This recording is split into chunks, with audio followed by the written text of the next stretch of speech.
बोला, काय किंमत आहे तुमच्या आबरूची?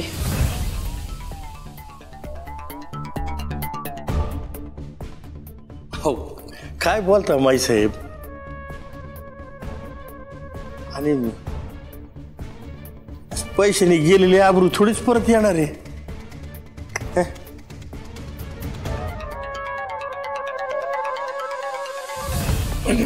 मला काय वाटतं माई साहेब, परवाच्या दिवशी तुम्ही 100 जोडप्यांचं सामूहिक विवाह करणार आहेतच, है की नाही?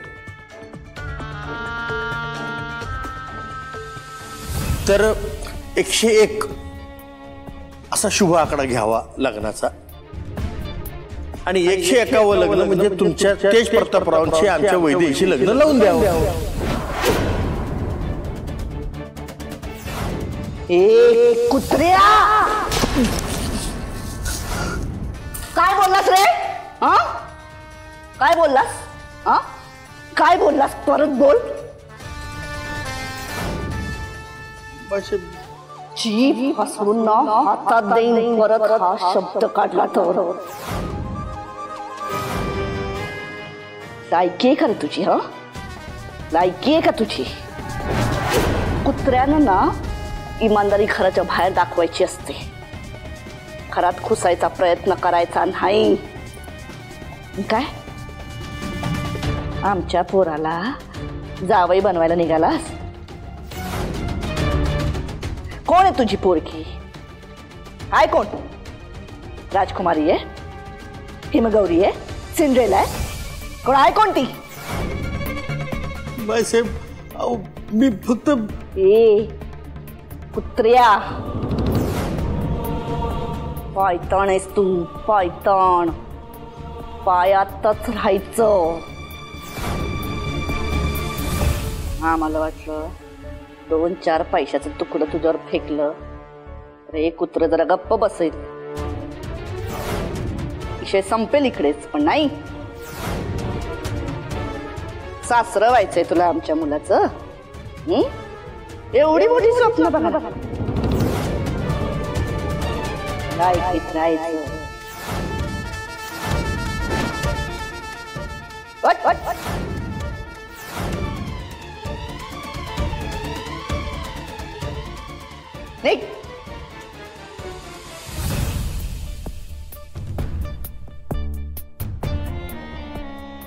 ए कुत्र्या, जे करायचंय ते कर, आणि एक गोष्ट ध्यानात ठेवायची, जे काही करशील ते सरळ सरळ आमच्या विरोधात असेल. आमच्या विरोधात जाणाऱ्याचं आम्ही काय करतो हे तुला चांगलंच माहिती आहे.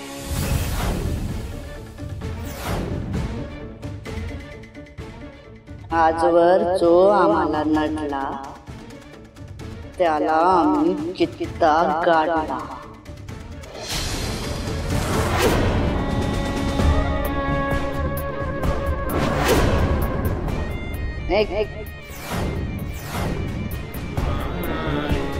आता काय करू नका रे,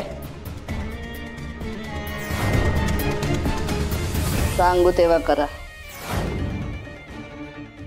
हड.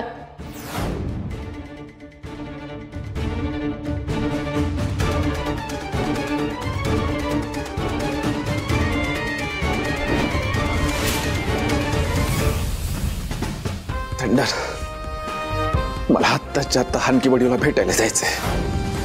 माई साहेबांनी बाहेर पडू नका म्हणून सांगितलं. ते मला काय माहित नाही थंडर, तू काही कर, पण मला त्यांच्याकडे घेऊन जा. त्याच्यात ऐक की, आधीच जळ बसल्या, मग तुला आगीत फोपाटात जायचं कशाला? गैरसमज, लई मोठा गैरसमज झालाय थंडर त्यांचा. मला काही करून खरं काय ते त्यांना सांगायलाच लागल. हे प्रकरण झाल्यापासून तू गावात बाहेर पडले नाहीस. रमावतीत बसता उठता सगळ्यांच्या तोंडी फक्त एकच चर्चा चालू आहे. माझं ऐका, माई साहेबांचं हे इव्हेंट होईपर्यंत तुम्ही काही करू नका. हे इव्हेंट होऊ दे, मग तुला काय करायचं ते कर, मी आहे की तुझ्या बरोबर. गुरु, लप कुठे लपायचे ते, परफेक्ट नियोजन करून तुझा खेळ नाही संपवणार, नाव नाही सांगणार हा तेज प्रताप मक्तेदार.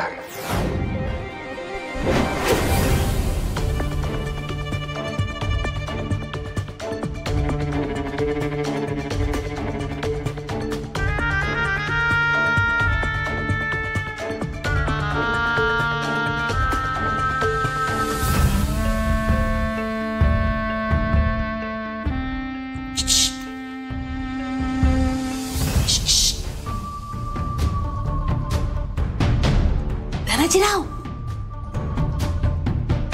इकडे इकडे या ना.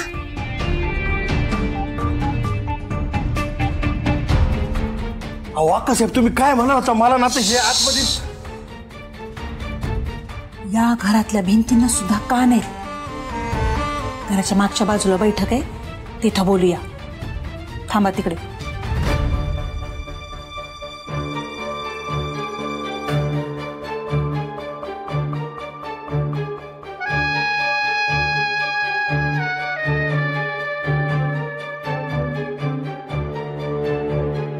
आता बोला. अहो अक्कासाहेब, काय कसला प्लॅन तुमचा? तुम्ही काय म्हणला होता की तुम्ही सांगता तसंच मी करायचं, बरोबर आहे ना?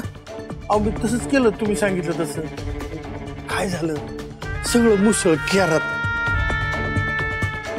त्या माई साहेबांनी आतमध्ये माझी फार इज्जत काढली हो, म्हणजे माझा फार कचरा करून टाकला. आम्ही टाकलेलं तुकड्यावर जगणाऱ्या कुत्र्यापेक्षा बी कमी लायकी म्हणले तुमची.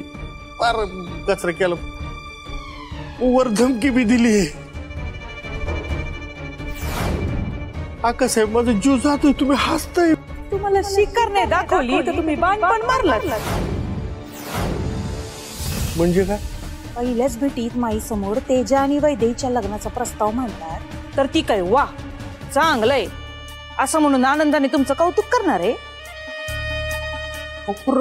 हे समजा तुम्हीच तर मला. मीच सांगितलं होतं, पण आत्ताच बोला असं नव्हतं सांगितलं. मला माहितीये ना, या घडीला माईचं हेच उत्तर असणार आहे. नाहीये ती अशी तशी कुणालाही बदणार नाही.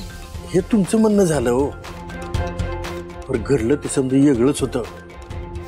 म्हणजे जे माझ्या डोक्यात शिजत होतं तेच वाढायला माई माझ्याकडे आल्या होत्या. हे समजा प्रकरण मिटवायचं, माई मला पैसे देत होत्या ना. म्हणजे मग हे लग्न, हे प्रस्ताव, हे भानगडीत नसते आल्या. तुम्ही म्हणताना तसं संधीचं सोनच केलं असतं मी, पण आता काय गेलं, हैव गेलं, दैव गेलं, आणि काय आता रिकाम्याच हातानं जातो परत माघारी. काय मग